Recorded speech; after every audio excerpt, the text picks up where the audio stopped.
Welcome to Naughty Laura, the YouTube channel where our listeners always come first.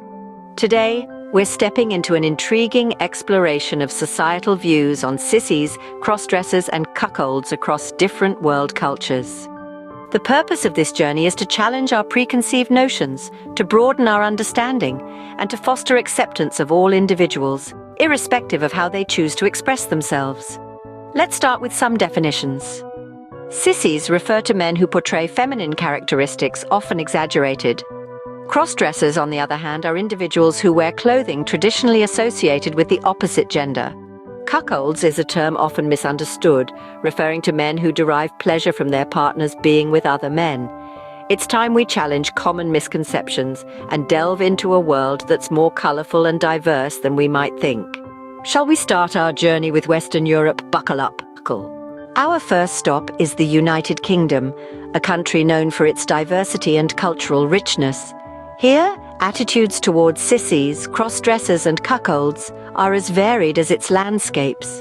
While some view these identities as a form of self-expression and liberation, others may harbor prejudices rooted in traditional notions of gender roles. Still, the UK has been making strides towards acceptance. Notable events and movements such as the annual London Pride Parade serve as powerful platforms for these communities to express their identities and rally for equal rights. These efforts reflect a growing understanding and recognition of gender diversity within the society. However, the journey towards total acceptance is ongoing, with each step forward met with its own set of challenges. It's a complex tapestry, woven with threads of acceptance, resistance, and change. Moving on, let's head over to Central America, specifically Guatemala. Welcome to Guatemala. Here, societal views on sissies, cross-dressers, and cuckolds take a different shape. Guatemala, with its rich Mayan heritage, presents a unique blend of indigenous and Western influences. While there's a fair share of traditionalism, you'll also find pockets of acceptance and celebration of non-conforming gender identities. As we move east to Eurasia, we land in Turkey. A country straddling two continents, its societal views mirror this geographical complexity. Here, the traditional machismo culture coexists with a vibrant underground scene where cross-dressers and sissies find a place to express themselves freely. Our journey continues south to Kenya in Africa. Here, societal views are deeply rooted in tribal customs and religious beliefs. Despite the challenges, the LGBTQ+ community is vibrant and resilient, advocating for their rights and visibility. Next, we fly over the Atlantic to South America, specifically Chile. A country known for its breathtaking landscapes and piquant wines, Chile also offers a contrasting picture when it comes to societal views on sissies, cross-dressers, and cuckolds.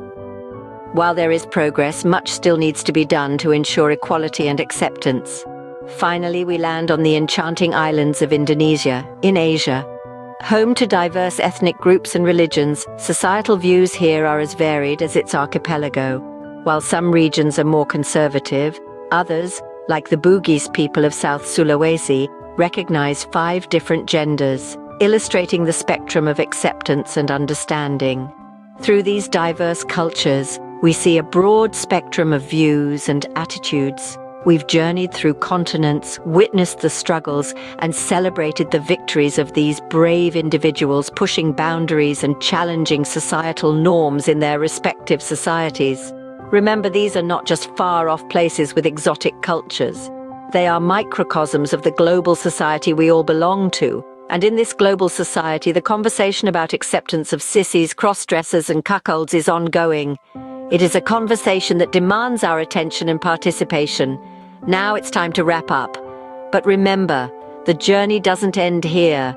Let's keep exploring, questioning, and understanding. Let's keep the conversation going. We've journeyed across continents and explored vastly different societal views. But what does it all mean for us? From the open-mindedness in Western Europe to the varying perceptions in Central America, Eurasia, Africa, South America, and Asia, we've witnessed how societal views on sissies, cross-dressers, and cuckolds can differ vastly. This diversity of perspectives underscores the importance of recognizing and challenging our biases. It's through understanding and acceptance that we can foster a more inclusive world.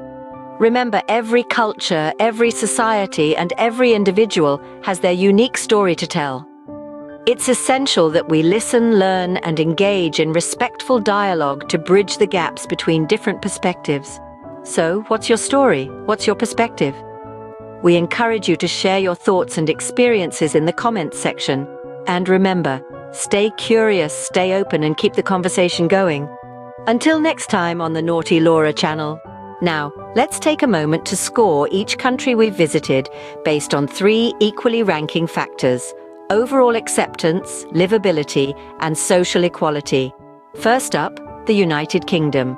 With its progressive laws and societal acceptance, it scores high on overall acceptance and social equality. Livability, too, is quite high, making the UK a desirable place for diverse individuals. Next is Guatemala. While it has a vibrant culture, it scores lower on social equality and acceptance. Livability varies greatly depending on the area, with urban areas generally scoring higher. Moving on to Turkey. It's a mix of East and West, with a rich history. However, overall acceptance and social equality have room for improvement. Livability again varies greatly. Next we have Kenya. Despite its incredible landscapes and wildlife, it scores low on acceptance and social equality. However, livability is decent, especially in urban areas. Lastly, we visit Indonesia. With its diverse cultures and traditions, it scores moderately on acceptance. Social equality varies greatly across the region, and so does livability.